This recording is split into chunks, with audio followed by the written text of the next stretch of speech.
Hi ನಮಸ್ಕಾರ ಎಲ್ಲರಿಗೂ welcome to my channel. ನಾನು ನಿಮ್ಮ ಗೌರೀಶ್. ನೀವು ಇನ್ನೂ ನನ್ನ ಚಾನಲ್ಗೆ ಸಬ್ಸ್ಕ್ರೈಬ್ ಆಗಿಲ್ಲ ಅಂದರೆ ಈಗಲೇ ನನ್ನ ಚಾನಲ್ಗೆ ಸಬ್ಸ್ಕ್ರೈಬ್ ಆಗಿ ಹಾಗೂ ನನ್ನೆಲ್ಲ ವಿಡಿಯೋಗಳು ಸಪೋರ್ಟ್ ಮಾಡಿ. ಇವತ್ತು ನಾನು ಚೆನ್ನೈಲಿ ಒಂದು 1000 ವರ್ಷದ ಇತಿಹಾಸ ಇರುವಂಥ ಒಂದು ಟೆಂಪಲ್ ಬಗ್ಗೆ ನಿಮಗೆ ಮಾಹಿತಿ ಕೊಡ್ತಾ ಹೋಗ್ತೀನಿ. ಈ ದೇವಸ್ಥಾನಕ್ಕೆ ನೀವು ಬೆಂಗಳೂರಿಂದ ಹೋಗೋದಾದರೆ ಹೈವೇ ಇದೆ, ಅಥವಾ ನೀವು ಫ್ಲೈಟಲ್ಲಿ ಹೋಗ್ಬೋದು ಅಥವಾ ಟ್ರೈನಲ್ಲಿ ಹೋಗ್ಬೋದು. ಬೆಂಗಳೂರಿಂದ ಇದು ರೋಡ್ ಮೂಲಕ ಹೋಗೋದಾದರೆ 350 ಕಿಲೋಮೀಟರ್ ಆಗುತ್ತೆ. ರೋಡ್ ಅಂತೂ ತುಂಬಾ ಚೆನ್ನಾಗಿದೆ. ಸೊ ನೀವು ಡ್ರೈವಿಂಗ್ ಮಾಡೋರಾದರೆ ತುಂಬಾ ಎಂಜಾಯ್ ಮಾಡ್ತೀರಾ ಹೈವೇನ. ಈ ದೇವಸ್ಥಾನದ ಒಂದು ಸ್ವಲ್ಪ ಹಿಸ್ಟ್ರಿ ಬಗ್ಗೆ ತಿಳ್ಕೊತಾ ಹೋಗಬೇಕು ಅಂದರೆ, ಇದು 1000 ವರ್ಷದ ಹಿಂದೆ ಈ ದೇವಸ್ಥಾನನ 6ನೇ ಅಥವಾ 7ನೇ ಅಥವಾ 8ನೇ ಸೆಂಚುರಿಲಿ ಕಟ್ಟಿದ್ದಾರೆ ಅಂತ ಹೇಳ್ತಾರೆ. ಸೊ ನೀವು ಈ ದೇವಸ್ಥಾನನ ಫಸ್ಟ್ ಶುರು ಮಾಡಿದ್ದು ಪಲ್ಲವರು, ಅವರು ದೇವಸ್ಥಾನ ಕಟ್ಟಿದ್ರು.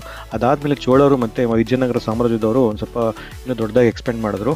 ಸೊ ಅದಕ್ಕೆ ಮಂಟಪ ಕಟ್ಟಿದ್ದಾರೆ, ಗೋಪುರ ಕಟ್ಟಿದ್ದಾರೆ, ಈ ಥರ ಎಲ್ಲ ಮಾಡಿ ಆ ದೇವಸ್ಥಾನನ ಒಂದು ಅಭಿವೃದ್ಧಿ ಮಾಡಿದ್ದಾರೆ. ಅದಕ್ಕೊಂದು ಕಲ್ಯಾಣಿನೂ ಕೂಡ ಕಟ್ಟಿಸಿದ್ದಾರೆ.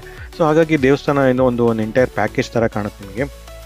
ಸೊ ಈ ದೇವಸ್ಥಾನದಲ್ಲಿ ಬೇರೆ ಬೇರೆ ದೇವರುಗಳನ್ನ ಪೂಜಿಸ್ತಾರೆ. ಅದರ ಮೇನ್ ದೇವರು ಬಂದು ಪಾರ್ಥಸಾರಥಿ ಅಂತ.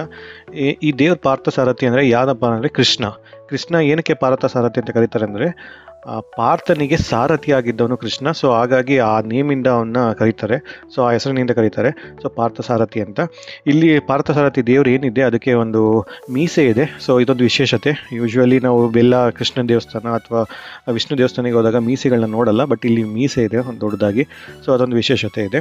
ಅದರ ಜೊತೆಗೆ ರಾಮ, ಲಕ್ಷ್ಮಣ, ಆಮೇಲೆ ಹನುಮಂತ ಹಾಗೂ ಬೇರೆ ಬೇರೆ ಬಲರಾಮ, ಈ ರೀತಿಯಾಗಿ ಎಲ್ಲ ದೇವರುಗಳನ್ನ ಅಲ್ಲಿ ಬೇರೆ ಬೇರೆ ಗುಡಿಯಲ್ಲಿ ಇಟ್ಟು ಪೂಜಿಸ್ತಾ ಇದ್ದಾರೆ.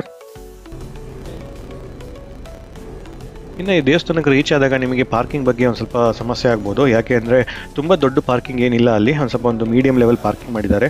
ಸೊ ಹಾಗಾಗಿ ನಿಮಗೆ ಬೇಗ ಹೋದರೆ ನಿಮಗೆ ಪಾರ್ಕಿಂಗ್ ಸಿಗುತ್ತೆ. ಇಲ್ಲಾಂದರೆ ಒಂದು ಸ್ವಲ್ಪ ನೀವು ಆಚೆ ಈಚೆ ಹೋಗ್ಬಿಟ್ಟು ಕಾರ್ನ ಪಾರ್ಕ್ ಮಾಡಿ ಬರಬೇಕಾಗುತ್ತೆ.